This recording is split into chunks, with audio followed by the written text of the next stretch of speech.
You're listening to the Ask Drone U podcast. You ask, we answer your drone questions. Whether you're here to turn your passion into profit or you simply fly for fun, we're a community of learners and teachers who aspire to achieve greatness. We are Drone U. Hey everyone, welcome to another awesome episode of Ask Drone U. My name is Paul, and you're listening to episode number 505, which is also the area code of the great state that we live in here in New Mexico. And today I have the pleasure of getting your DroneBase questions answered from the man himself, Nick Osgood. Nick, welcome to the show, my friend. Appreciate it.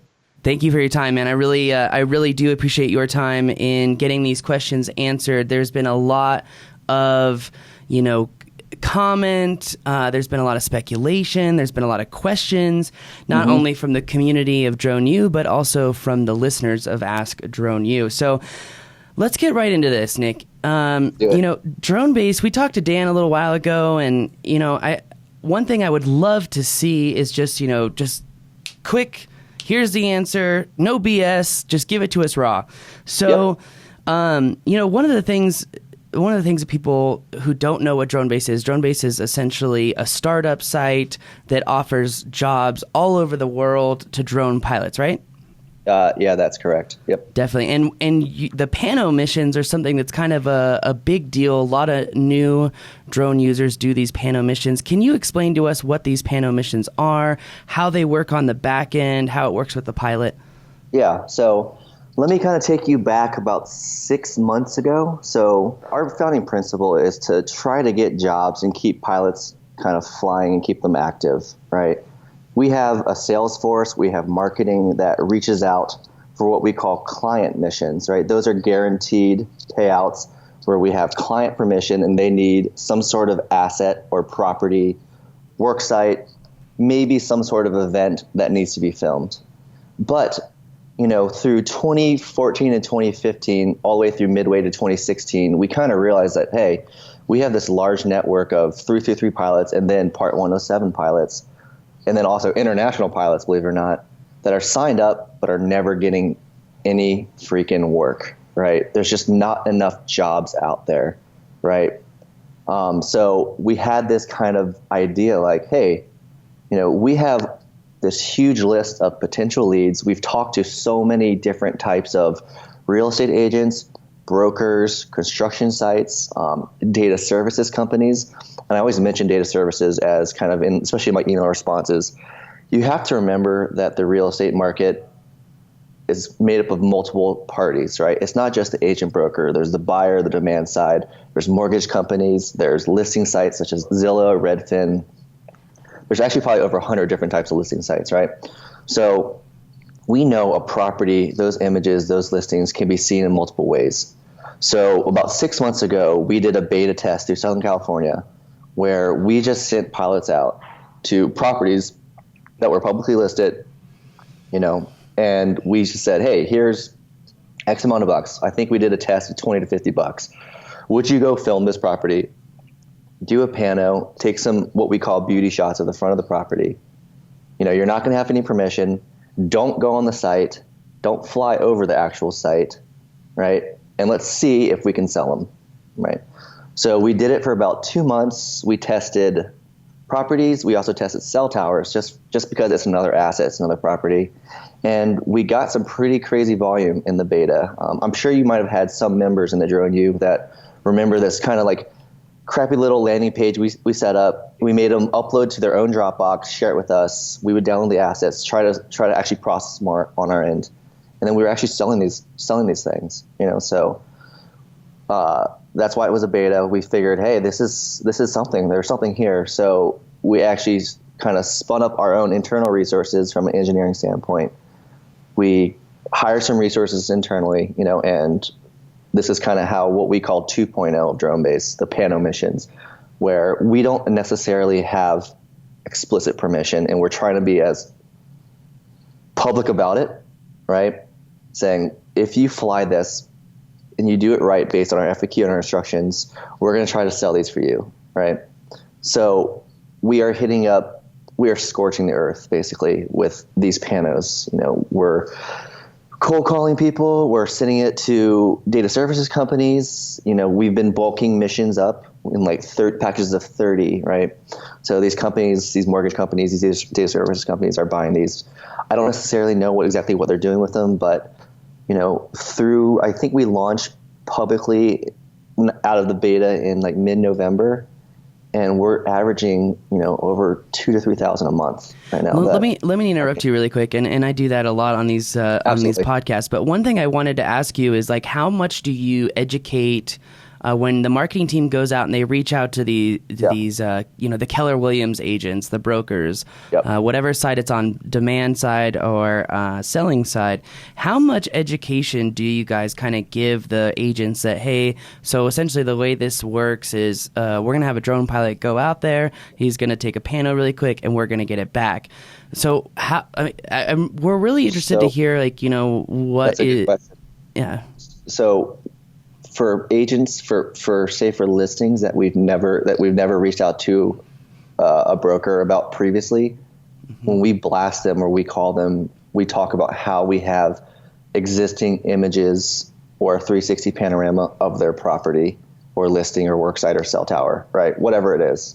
So usually it's kind of the first introduction. A lot of companies are just going to cold call or cold email without anything. They just kind of explain who they are. But coming with some assets of an actual listing that's relative to that actual agent, broker, or data mortgage company, whatever, is something new. We talked to our investor base about this, and there are other companies and other industries that are kind of doing this. So they thought this was really interesting, which is why we did the beta at first. That's kind of where the idea came out of. So it's getting pretty good positive response, and everything that we do when we reach out, if the agent doesn't buy it, we're trying to push it to other parts of the real estate stack, but we're always upselling the agent for the next listing, right? And the beauty about these pano missions is like, that means if they get to see some assets of their property, that means there's a potential DroneU or DroneBase pilot in that location for the next property, right?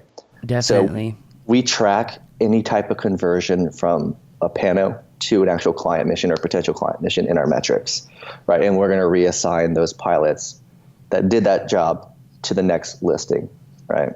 Gotcha. So let me ask you one more question. So when it comes to the pano missions, right? Because pano missions, and you said earlier, I just want to clarify this for everyone listening.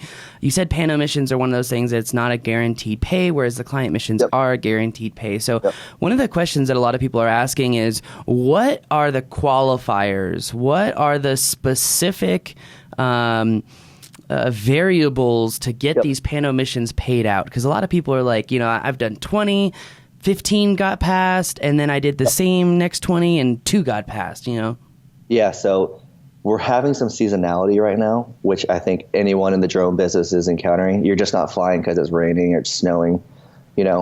Sometimes it's just not sunny, right? So weather is not in our variable yet, which we're trying to implement. So we're basically building, and we've built out a back-end algorithm. So one is just the data that we're putting on the map. So how the listing price, right? How long has it been on market? The type of property, right? Is it a commercial real estate property? If it is it a gas station? Is it an office building? Is it a shopping center? Is it an industrial warehouse? If it's residential, is it kind of a foreclosure? Is it bank owned? Is it kind of a luxury apartment or luxury house, right? And then price point, obviously.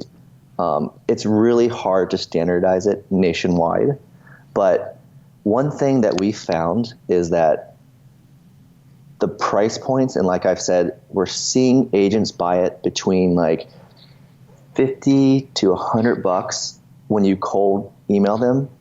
Data services companies are going to usually want to package it.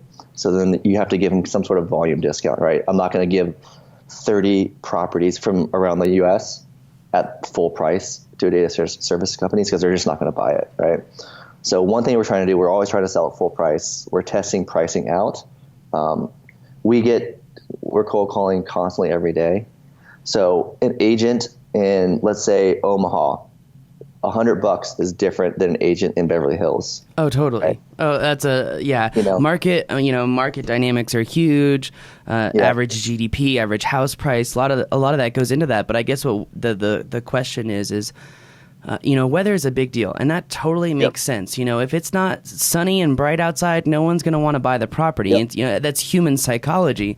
So that's great. That comment varies. It depends on what they're trying to use the assets for. So are they just trying to confirm that the property exists?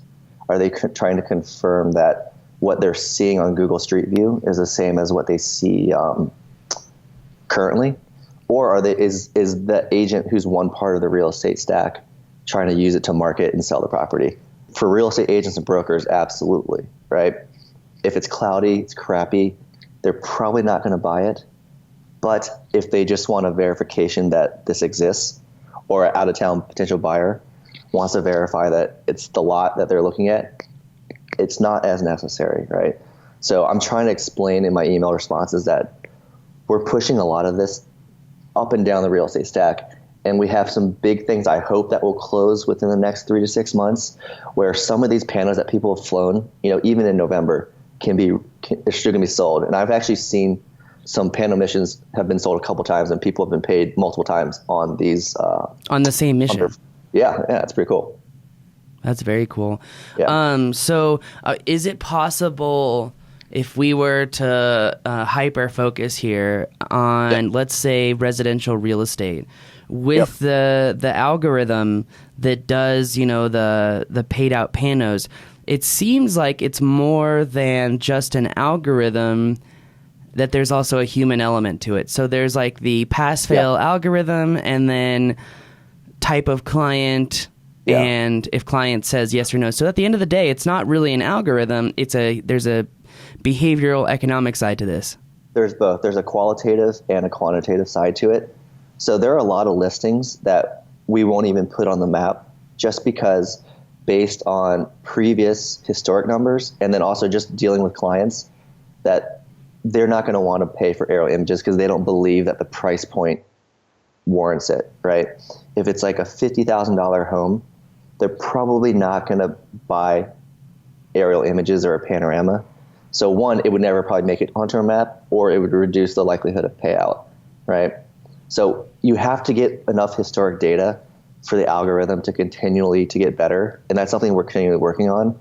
So, machine learning, man, machine learning. I feel like any startup, one of the first questions any investor is asking now is, what is your machine learning strategy, right? That's just like kind of it. You have to have some sort of tech behind it. And like I said, this is only a few months old. We're working it out. I know I'm getting a lot of emails about like, hey, there used to be like 300 pano missions in my area. Now it's like 20. What happened? So we just did a big data refresh from a lot of stagnant properties that we felt the likelihood of payout was going too low, so we decided just to take them off, right? And that's cool. It didn't sound like the data services companies were interested in at this point.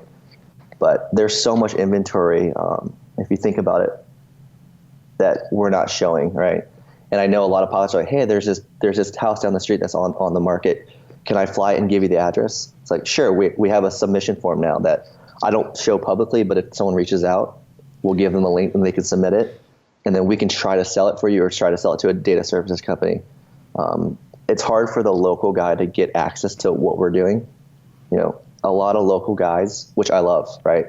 We don't make money unless we have local pilots, but they don't have the resources to go to the large enterprise, right? They're never going to go close a deal probably with Zillow or LoopNet or whoever, on a big data services contract, So that's what we're trying to do, because we have this massive network of pilots that, imagine if like a Zillow or a LoopNet or some sort of big company was like, hey, I want a picture of every home in the U.S. that's for sale. We could make those client missions, guaranteed payouts, but it would be bulk volume, But Gotcha. Imagine you're a pilot and you can just own your zip code. That'd be amazing. That would be cool. That's what we're working for, right? Pano missions are one step. The map, we built the map. We're going to be adding on to that. Whether it's 30,000 cell towers, 30,000 roofs, that map is going to be the core, just like Uber has their map, So let me ask you this. You said in that last response was that there's a lot of stuff that's not on the site. And one of the questions that I have here on my long list of questions is, how do pilots find the better jobs, the higher paying jobs. And this is actually something that resonated with me as well, because long time ago, you were like, hey, I've got a roof inspection in Roswell, New Mexico. I don't know if you remember this. And it was like $120, but it's like a 4-hour drive each way.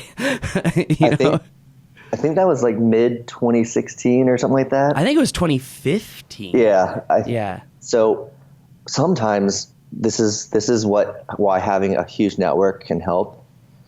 You lose a job basically if you can't service it. You quote yourself out of a job, right, for a client. And I think in the middle at Roswell, wherever, I can't remember the exact location, but had we gone up and tried to pass on travel and expenses, we probably would have lost that job. So you push it out to a network and someone might bite, right? That's just right. So here's my question. I don't want to lose sight, because my question is like, and I just wanted to bring up that as an example, because there are some jobs that have come up thanks to you, even to me, that have been an amazing opportunity and have paid out astronomically. They've paid out very well. And my question is how do pilots get on the good list, the list that Nick Osgood calls you and says, hey, I've got 20 cell towers in your area, let's make a deal? Got it. Yeah. So there were two questions. One was about like finding the ones that pay out the best on Pano missions, right? We want to build a search feature, where you can search best likelihood of payout. That's something I've like been pushing to our engineers. It's just, I have 1 million requests. My sales guys have 1 million requests. Every group is say, hey, engineers, I need this, I need this, I need this. It's just getting on the roadmap, right? We don't have infinite resources yet. We haven't raised like 20 million, like a drone deploy or like Measure just raised 15 million. We're still a little bit more bootstrapped at this point. But going back to client missions, hey, I wish I could give everyone client missions. I wish all of those Pano missions weren't Pano missions, right? I wish we had millions of customers putting in client missions a day. Hopefully we get there one day, but it's bootstrapping, dude. It's just not there yet. And I think every pilot understands that, like, 2016 was a year for a lot of companies to kind of figure out, do they want to actually start using drone services, right? Do they want aero images versus their standard kind of just ground and exterior and interior? Real estate is a tough one because aerials are kind of B-roll, right? It's not necessarily a need because you can still sell a home without aerials, Drones in general are always going to be supplemental to what you're currently doing in your operations. But with client missions, there just aren't enough right now, right? There's just not enough real estate agents that are coming to DroneBase or that we're reaching out to get everyone jobs, right? And from a bootstrap company, we're trying to give new people new jobs, right? I get an email, I get tons of emails every day saying, hey, I did 20 Pano missions. Can I get on your client mission list? I'm like, yeah, I hope, right? I really hope. So I can't guarantee, but when they come in, we notify multiple pilots, right? And then whoever kind of like can meet our shot list, meets the Part 107 or 333 exemption qualifications, and they respond first. We connect, make sure that there's time frames right, and then they go fly. You always have kind of like the original pilots that have been kind of doing more missions since 2015, 2016 that you can kind of rely on a little bit more because they know the shot list like the back of their hand, but we're trying to get more people paid. And that was kind of the impetus of Pano missions. Let's just get all these latent pilots on our network. Let's try to get them something to do. It might not always be paid, but hell, you might get lucky, hit jackpot that 10 of 20 get sold, or one realtor or one data services or brokerage company buys all of them, We were never expecting, to be honest, pilots to just fly their entire zip codes, right? That was like, I couldn't believe it when I start seeing people do this. I was thinking that they would just go between work, going to get lunch. They would just pull their P3P or Mavic out, just do one, submit 10, 15 minutes, and then maybe get paid. I'm seeing people trying to do like 50 missions. We had a guy that found a bug yesterday because he had so many Pano missions that like our system couldn't display it. I didn't know that was going to even happen because we've never had someone have like over like 150 or whatever.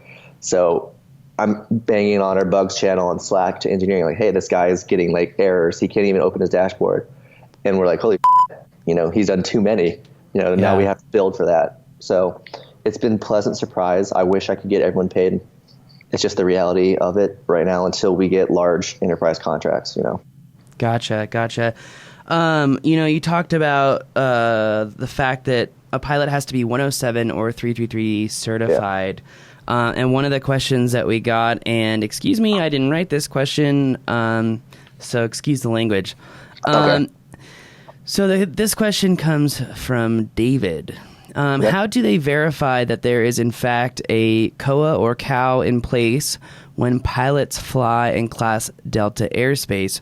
My whole perspective on them changed when I created a login and then saw where some of the quote-unquote missions are located. It is also almost like they are counting on someone just not caring about the FAA. And he gives an example of the location.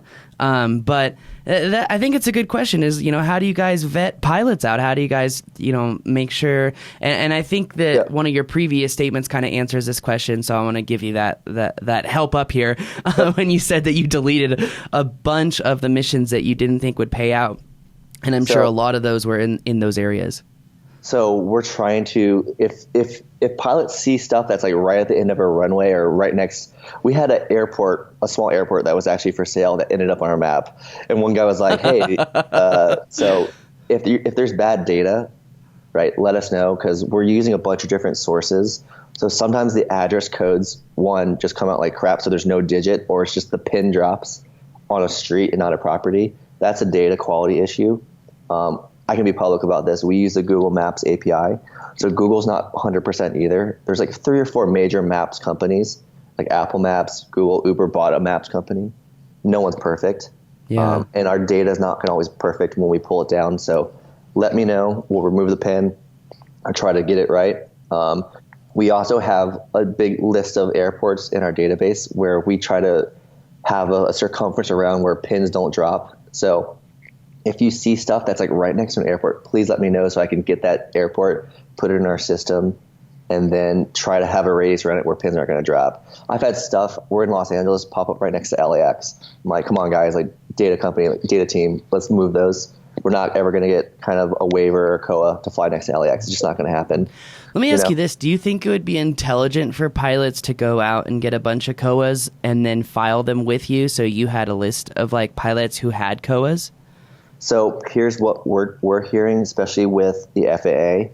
We'll see if it happens in 2017, that they're going to be building out kind of a faster approval process. I heard that too. Doing it right now it's awful. It's hurting the industry, right? Because you can fly safe at roof level and never impact a plane, right? Yep. So they're going to be building out like basically like automated approvals, right? I'm trying to get a hold of the maps right now. I just met with the FAA yesterday morning to get a hold of all of the maps in my area. Yeah. So right now, it's just not something me or the team wants to really focus on from a technology standpoint. So we have lines where you can put your Part 107 or 333 exemption information. I want to have a part where we have like a Dropbox link, or you can just upload, actual like scanners images of it. We just haven't been able to have it yet in the roadmap, in our product roadmap, to verify. But with hopefully instant verification for certain areas and altitudes, we let the FAA deal with that. And then, people get asked, like, can we have the airspace map on our platform? It would just take time for us to integrate that. AirMap's free. You can just go to airmap.com. AirMap's free. You know what I mean? So it's like, we're not going to build all this and integrate and spend months of developer work to add that on our map when you can just use it for free. There's so many apps. I know it's kind of a pain point for pilots, but we don't have time to add a whole airspace thing on our platform. If and when it's not going to even be necessary, if you have instant approvals soon or instant denials, rejections as well. And then hopefully, in our back end, we won't have pins drop, but it's kind of a cluster right now still. And I don't blame it on the FAA. They're trying, but they're government, so they're not going to move as fast as tech companies or pilots.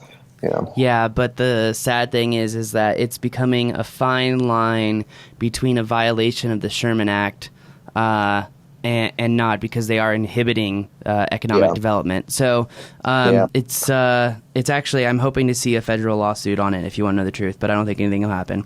So anyway, but also I don't know if I fully answered. We're putting it back on the pilot to ensure that they fly safely, compliant. I get so many emails for client missions saying, "Hey, send me these client missions because I'm the only one in this zip code that has a waiver to fly." Right. So I make an internal note in our system about that, but there's just too many use cases and one-offs that I just personally can't track. No, I understand. That makes total sense.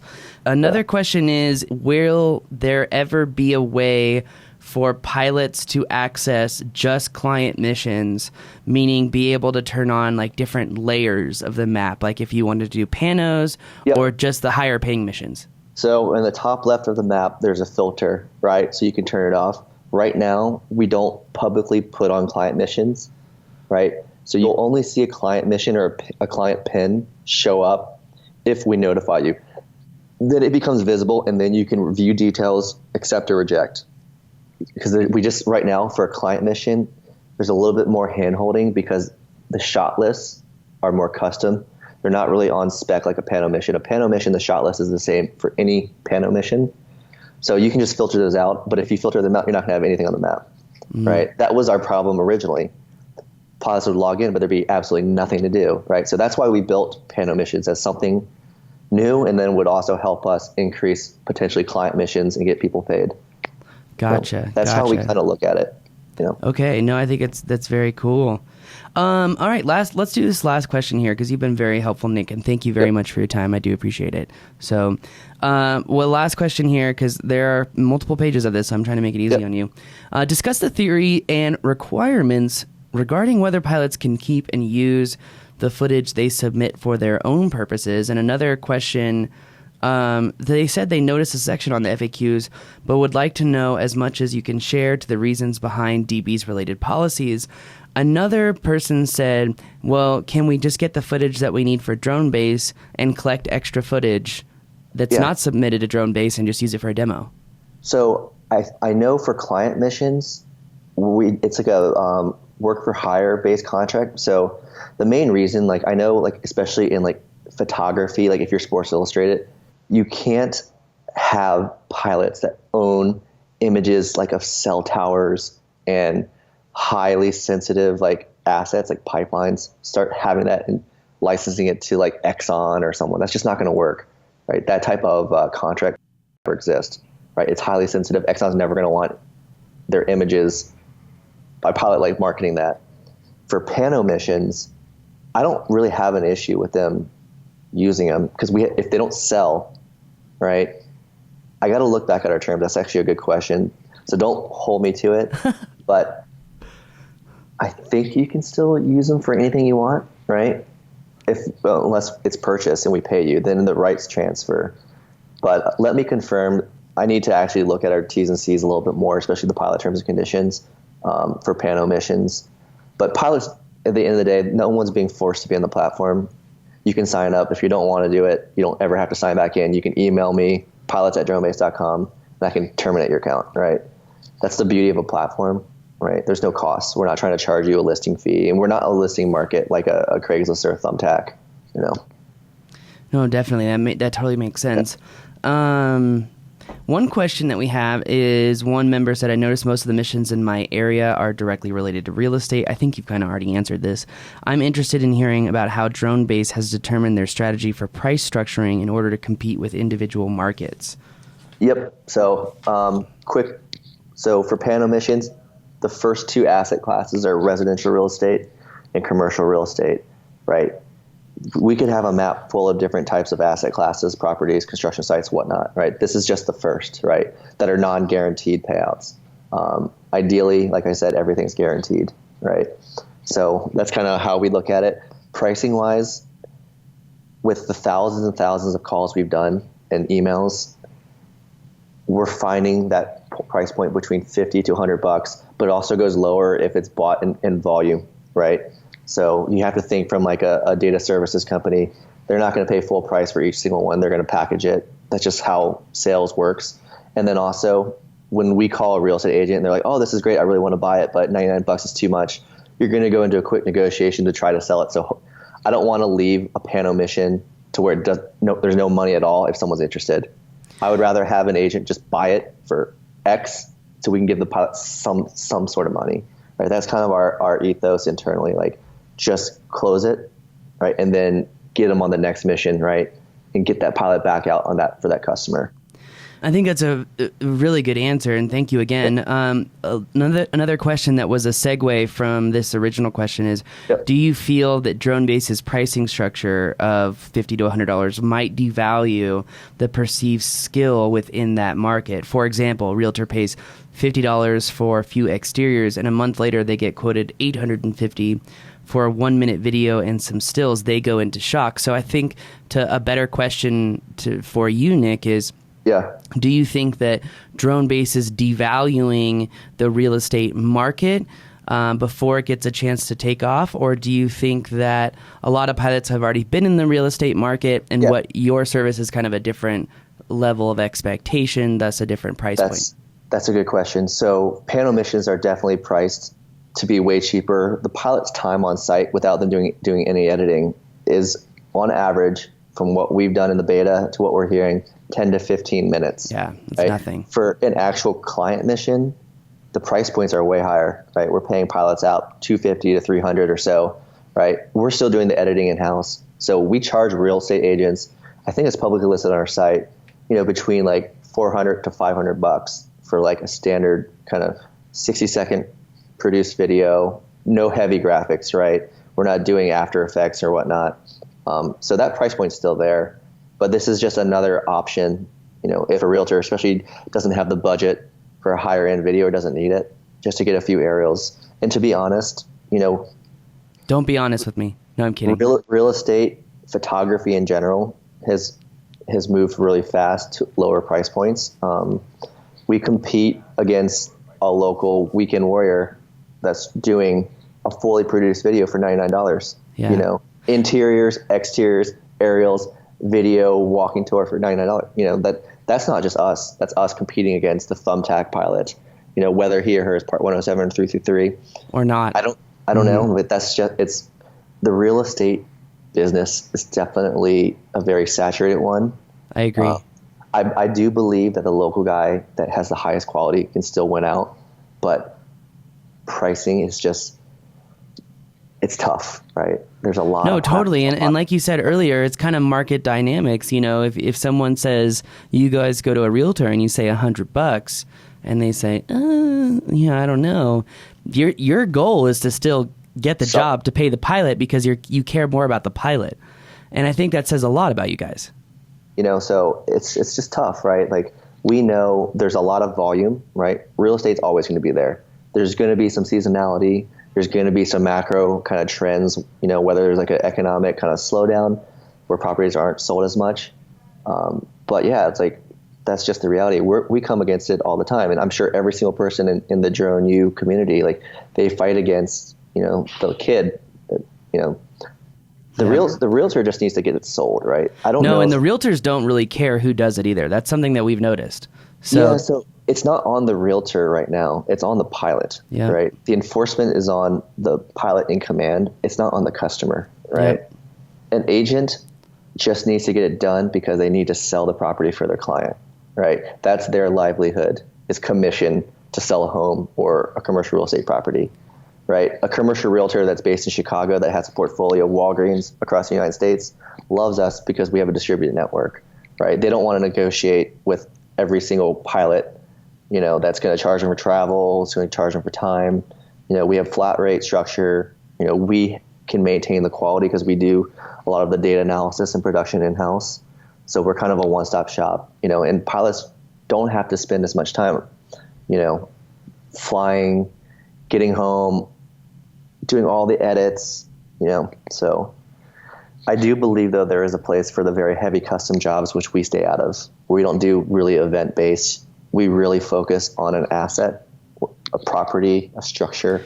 We're not going for the weddings. We're not going for their birthdays or like flying the Macy's Day Parade or Rose Bowl. That's just like not Rose Parade. That's just not our core. You said there was a site for that? Are you talking about Thumbtack or? Thumbtack. I know there's other great listing sites like Droners or Airstock, like where they do a lot more event-based stuff. And we're never going to do that. That's just not our bread and butter. I'll be honest with you. I've worked with Airstock and I've worked with Droners.io, and I've quoted 10 missions and not a single one has come through. That's you're bidding against a million people. And that was, and some of them, I really, for those of you that are listening and being like, man, they're putting the responsibility on the pilots.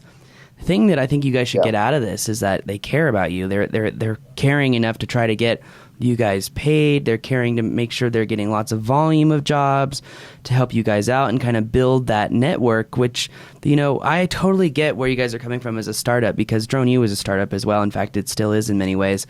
But I think that you've definitely helped out in answering many of the questions.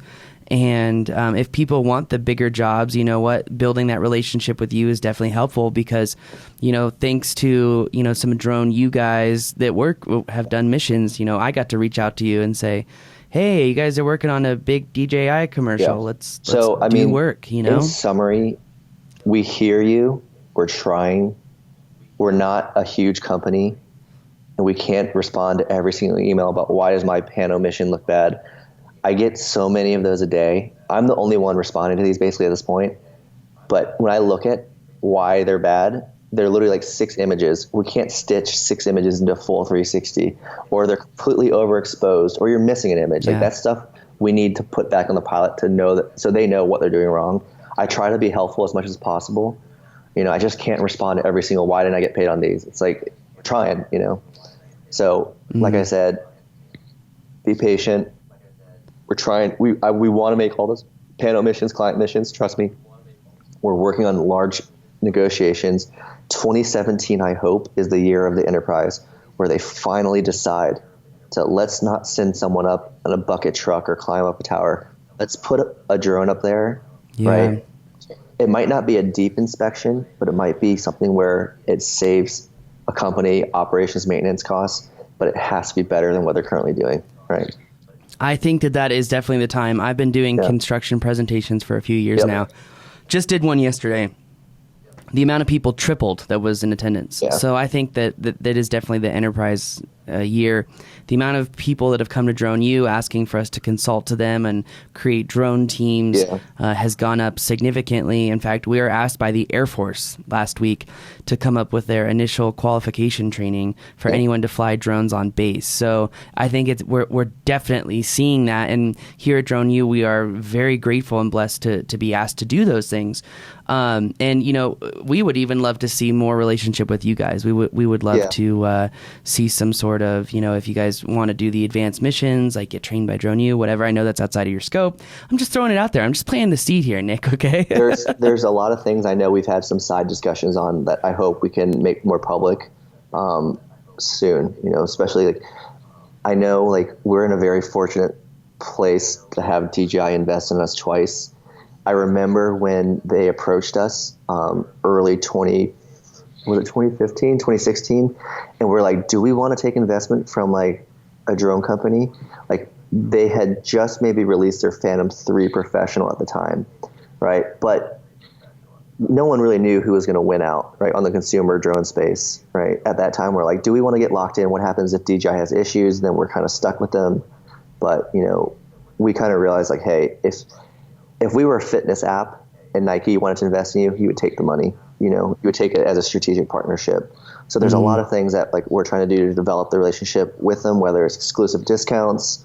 I would love for every single person on our network to have a P4P now.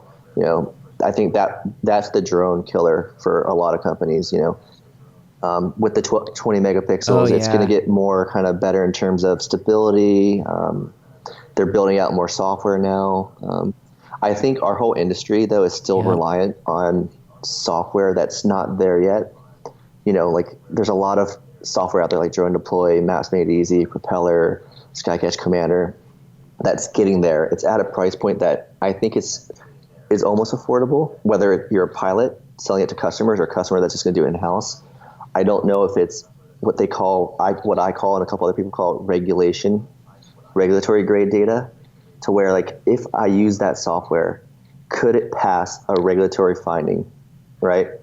So what I mean is, say you mapped out like a pipeline with drone deploy or something else. I'm just using drone deploy as an example. And you need to file something with the regulatory agency to say you did an inspection, everything passed. Would that pass? I don't know yet, right? Is it regulatory grade? It's good for like quick things, right? Maybe volumetrics, but can you say that this pipeline is safe from a regulatory standpoint yet? I don't know yet. So we're still, the enterprise is not going to decide on drones yet if it doesn't meet that standard, right? So these are things that people like that I'm having these discussions with that will hinder it until the outputs are good enough, right? Because the drone is just one aspect. What matters is the end output really at the end of the day, right? So the deliverable. Are these large enterprises like GE or for their railways going to use the software that's currently available right now, or are they going to stick to their current operations, which is literally getting a person with a camera or putting a camera on the train and taking like 1 foot off the ground images, right? Is that there yet? So we'll see. Definitely. All right. I know I said there was one last question, but as I went through these 30 questions, there's one more I wanted to ask. One question came in from Doug. Are they planning on improving the stitching software? I take very level panos and still get stitched incorrectly. Bad horizons. Lanes in the road don't line up. Yep. So if we could do it manually, they would come out way better, right? But because of the volume, we need pilots to stick to our shot list as much as possible. There are some good third-party apps. We don't promote them, but they can usually do it most of the time. So most issues, these are what I'm seeing, that there's not enough overlap. They just sometimes will upload a beauty shot and a pano shot with the pano tiles. So you have a completely different perspective, height, altitude. So the stitcher is never going to make it perfect, right? Or exposure is all over the place. For instance, if you do auto exposure, we find that you're going to have all these image tiles with different exposure levels, and our stitcher can't handle it. It's supposed to be automated. It's not perfect. We watch on consistency where I feel like I'm at a statistical level that it's okay, that we don't have to make too many more improvements. But yeah, like, trust me, like, there's so many times where I'm looking at it and I send it to our QA guy. I'm like, hey, why isn't this looking right? Yeah. Well, let me ask you this. Is it okay if someone goes out and takes the panos and then they use a program like Auto Pano to put it together and send it in? Is that still okay for you? So I don't have, our platform doesn't ingest like a fully done one. That's a feature I've asked our engineers, like, hey, if the pilot can figure out how to get the stitch, can they send us the file so we can upload it? But right now it just doesn't work. That's just a limitation on us, unfortunately. Will that change in the future? I don't know. It's just like, is that going to move the needle enough? When the roads aren't perfect, we're not hearing complaints from customers, right? The customer drives the decision. Gotcha. Right? If it's not perfectly aligned, it's not like we're doing mapping grade centimeter level accuracy for this stuff, right? We don't need GCPs to stitch a pano, right? Mm-hmm. And right now, we're still so early that we are still approving panos that probably we shouldn't approve, right? I'm going to kind of write a blog post soon to kind of give some examples of like ones that just are never going to pass the test, right? Even the beauty shots, sometimes I'm just like, approve, we'll see if we can sell it. Sometimes we'll delete some beauty shots before we like package it out, where there's sun flares and you just can't even see it, like crazy shadow, crappy day, where we try to explicitly say in FAQ, don't shoot super late in the day where the sun's like blocking and sun glare half the pano, or there's a complete shadow on the property, right? I understand some north-facing buildings in the Northern Hemisphere are always going to have shadow on it. That's just how it works. Mm-hmm. But, we're trying to leave it up to the pilot for quality. Later in the day, super early in the morning, it results in issues for our stitcher because it's just the sunlight issue and shadows. When pilots take all sky panos, our stitcher can't find a ground control or control point to figure out where in the sky that is if it's all sky. We try to be explicit as possible, and pilots actually follow it. There's a higher level of approval than others. But yeah, I'm still trying to figure out why, a pilot that's done 50 but still gets 20 of them declined because our stitcher can't get to work. I'm still trying to work with our engineers on that. Gotcha. So in summary, the good news here is that you guys are listening. You guys are making changes based on the customer. I love that. I see every email that comes in. I just can't respond to everything. Yeah, no, and that totally makes sense. I was actually really happy when Google autonomously deleted 20,000 emails from my account on the first of the year. Yeah. I'm in the same position as you, bud. And I respond to a lot of them. I mean, what are you supposed to do?